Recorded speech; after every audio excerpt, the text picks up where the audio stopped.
মোৰ শ্লোকৰ পৰা আৰম্ভ কৰিছে 12 অধ্যায় সংস্কৃত 700টা শ্লোক আছে য'ত যে ঈশ্বৰৰ প্ৰিয় পাত্ৰ হ'বৰ কাৰণে আপুনি প্ৰথমতে হ'ব লাগিব কি অদ্বেষ্টা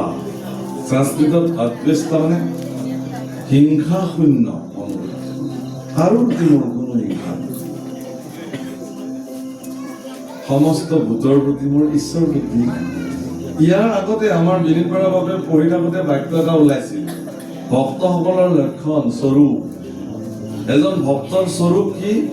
ঈশ্বৰতো দেখে যিটো সমস্ত প্ৰাণী সমস্তটো দেখে ঈশ্বৰৰ মূৰ্তি ভগতৰ চৰিত্ৰ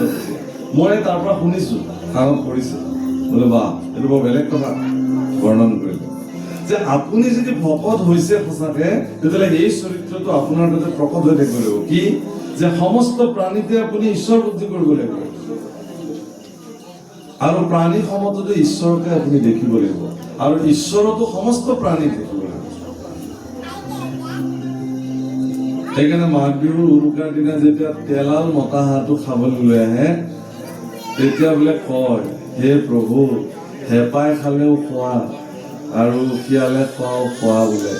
এইহে নৰমনিছে তাকেহে বোলে ল'বলৈ লৈছো দায়িত্ব নধৰিব এই বুলি মোচাৰে বোলে কি কব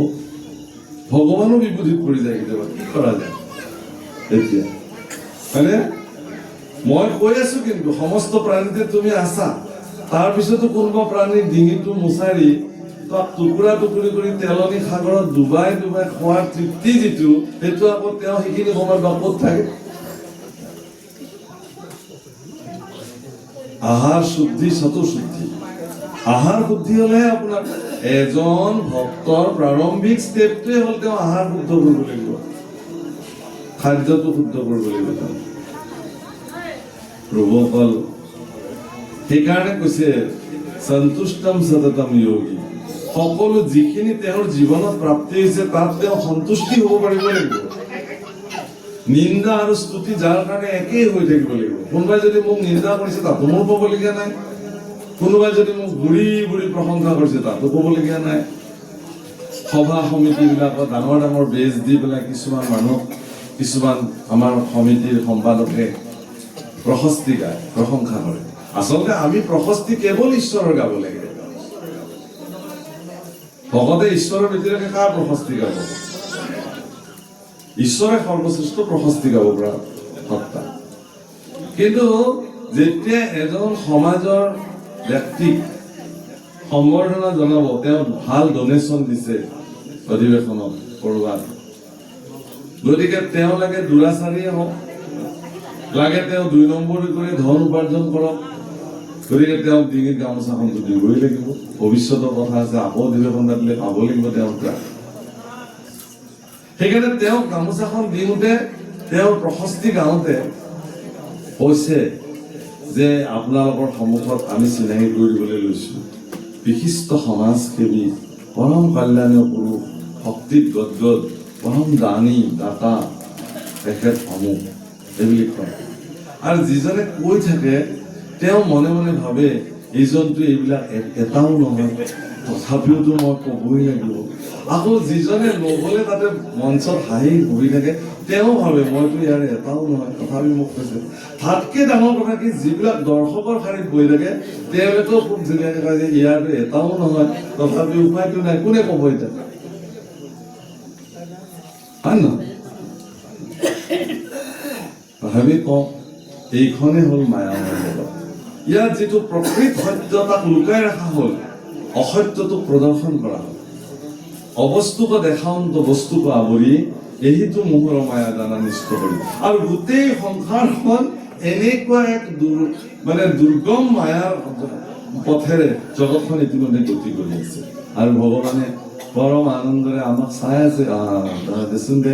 কৰ কিমান কৰিবি চাই যাওঁ ময়ো তুমি সৰ্বসাক্ষী আত্মা ঋষিকেশ জানা মোৰ চিত্ত এইখন গাইছো কিন্তু প্ৰাৰ্থনা ভুল কৰা নাই বাক্য শব্দ মোৰ চিত্তত তুমি বিদ্যমান হৈ আছা তুমি ঋষিকেশ মোৰ ইন্দ্ৰিয়ৰ অধিকাৰী ভগৱান তুমি মোৰ প্ৰত্যেকটো ইন্দ্ৰিয়ৰ পৰিতৃপ্তি কি লাভ কৰি আছে তুমি এই কথা জানা কোনেও নাজানে তুমি জানা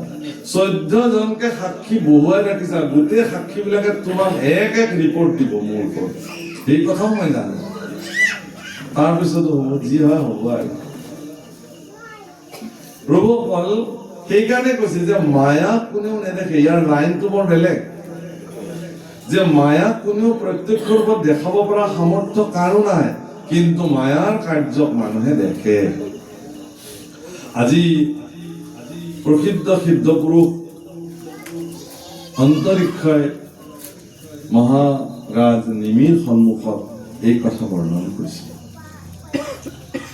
হীৰা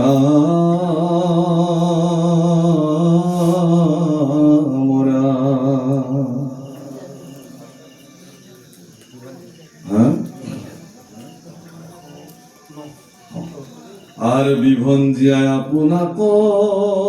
প্রভু নারায়ণ সৃজিলাই ইন্দ্রিয় যত প্রাণ বুদ্ধি মন ইন্দ্রিয়র সঙ্গে জীব গুঞ্জে বিষয়ত আত্ম বুলি মানে মায়াময় শৰীৰ আচল কথা তুলি আহিছে এতিয়া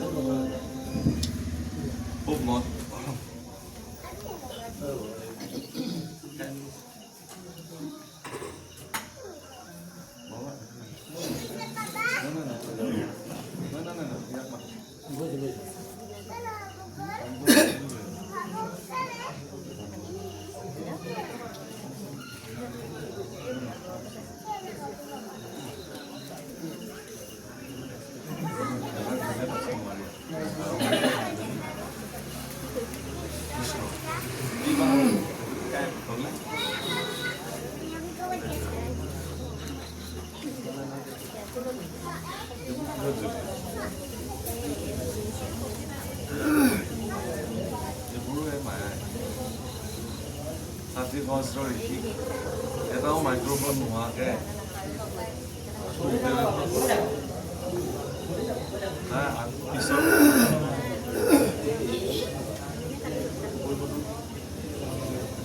কৃষ্ণ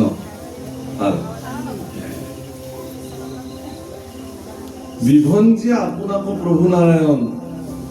সৃজিলা ইন্দ্ৰিয় যত প্ৰাণ বুদ্ধি মন ইন্দ্ৰিয়ৰ সঙ্গে জীৱে ভুঞ্জে বিষয়ক আত্মা বুলি মানে মায়াময় শৰীৰ ভগৱানে আপোনাৰ মুখ যেতিয়া সৃজিলে অৰ্থাৎ সৃষ্টি যেতিয়া বিলোচন কৰিলে মন কৰিবলগীয়া কথা এইটোৱেই যে বিশাল ব্ৰহ্মাণ্ড আৰু আপোনাৰ শৰীৰটো এটা ব্ৰহ্মাণ্ড একেই ইয়াৰ মাজত বেলেগ পাৰ্থক্য নাই এইটো সূক্ষ্ম ৰূপত আৰু সেইটো স্থূল বিশাল বিশ্ব ব্ৰহ্মাণ্ড যি আছে আপোনাৰ শৰীৰটো চব আছে অৰ্থাৎ ইয়াৰ মূল হ'ল পঞ্চভূত এতিয়া প্ৰথম তত্ত্বটোৰ নাম হ'ল মহৎ তত্ত্ব যিটো মায়া ভগৱানে কটাক্ষ দৃষ্টি দিয়াৰ লগে লগে মায়া গৰ্ভৱতী হ'ল আৰু গৰ্ভৱতী মায়াই মহৎ তত্ত্বক জন্ম দিলে মহৎ তত্ত্বই ত্ৰিগুণাত্মকৰ জন্ম দিলে সত্য ৰজ তম আৰু তাৰ পৰাই ক্ৰমানুসাৰে পঞ্চভূত পঞ্চ তন্মাত্ৰা পঞ্চ জ্ঞানেন্দ্ৰিয় পঞ্চ কৰ্মেন্দ্ৰিয় কিমান হ'ল এই 20টা হ'ল তাৰে মনৰ 4টা ৰূপ মন বুদ্ধি চিত্ত নিৰ্মাণ কৰিলে আৰু নিৰ্মাণ কৰি তেওঁ নিজে চৈতন্য স্বৰূপে সেই ব্ৰহ্মাণ্ডত প্ৰৱেশ কৰিলে আৰু এইটো চলিবলৈ আৰম্ভ কৰিলে যেনেকে চাহ বনাবলৈ যাওঁতে গাখীৰ দিলো পানী দিলো চেনি দিলো চাহপাত দিলো লগাই থৈ দিছো চাহ নহয়হে নহয় এইখিনি জুইত দিব লাগিব অগ্নি স্বৰূপে তাৰ ভিতৰত যেতিয়া প্ৰৱেশ কৰিব তেতিয়া ই গৈ চাহ হ'বগৈ এইবোৰ চব যিবিলাক উপাদান সৃষ্টি ৰচনা কৰিবৰ কাৰণে যিবিলাক ৰ মেটেৰিয়েলছ আজিকালি মানুহে বুজি পাব এনেকে ক'লে যিখিনি ৰ মেটেৰিয়েলছ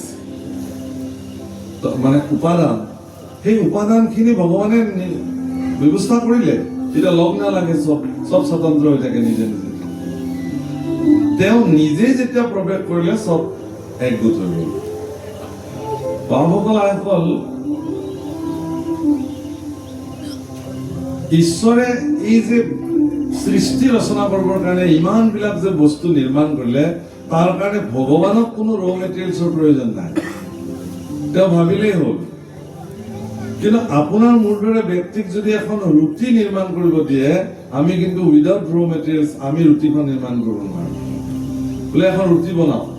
বোলে ৰ'ব পটককে ৰুটি বনাব নোৱাৰো, আটা লাগিব, পানী লাগিব, নিমখ লাগিব, ঘি লাগিব, তাৱা লাগিব, গেছ লাগিব, বেলনা বাৰী লাগিব, চব ইমানৰ পিছতহে এটা চৰিয়া লাগিব, কাঁহী এখন লাগিব, ইমানৰ পিছতহে এখন ৰুটি আপুনি নিৰ্মাণ কৰিব। কিন্তু ঈশ্বৰে কিমান জীৱ, কিমান বৃক্ষ, কিমান কি চব নিৰ্মাণ কৰিছে, তাৰ কাৰণে তেওঁ কোনো ৰ মেটেৰিয়েলছৰ প্ৰয়োজন নাই, তেওঁ ভাবিলেই হ'ল। আৰু এইবিলাকক যিদিনাখন তেওঁ ভাবিব যে এইবিলাকক সংকুচিত কৰিব লাগে, চব নিজৰ উদৰত লৈ পেলাই একেশ্বৰে শয়ন কৰিব, বিৰাট কৰিব। আৰু যিদিনাখন সৃষ্টি কৰিবলৈ মন কৰিব, এক নিমিষতে সকলোবিলাক সৃষ্টি কৰিব। এয়াই ঈশ্বৰৰ মায়া। ইয়াতে কৈছে যে মন, প্ৰাণ, বুদ্ধি, কৰ্মেন্দ্ৰিয়, জ্ঞানেন্দ্ৰিয় চবতে ভগৱান বিদ্যমান হৈ থাকে। সেইকাৰণে তেওঁৰ এটা নাম ঋষিকেশ।